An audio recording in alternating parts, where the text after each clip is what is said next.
د پاکستان دفاع وزیر خواجه آصف پاکستان کې د ترهګرۍ سرچینه په افغانستان کې ده. سلام، وخت مو په خیر. پام وکړئ د نن ورځې تازه خبر ته.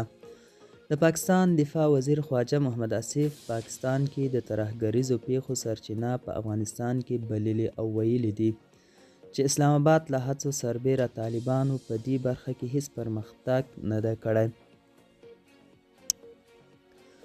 خواجه آصف د وري په 8 په خپله اکس پاڼه لیکلي دي ترهګریزو پیښو ډیرېدو ته په کتو په کرښه کې د بنسټیز بدلون اړتیا محسوس کیږي.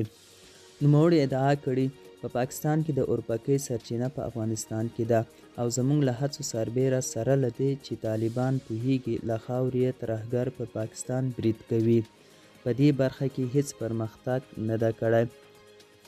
د نوموړي په خبره د افغانستان او پاکستان ترمنځ کرښه له ټولو سنتي کرښو بیله ده او د ده په ټکو په اوسنیو شرایطو کې چې د طالبانو همکاري د لاسرسي وړ نه ده.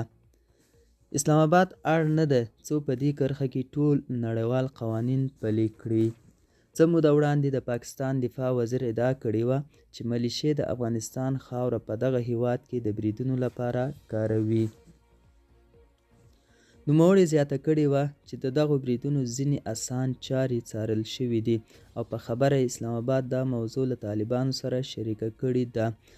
طالبانو تر دې دمه په دې اړه غبرګون نه دی ښودلی خو له دې وړاندې یې تل دا ډول تورونه یې بې بنسټه بللي دي. دوستانو دا و د نن ورځې چمتو کلی خبر. تر بیا هم په الله سپارم. ښې چارې ښه وخت.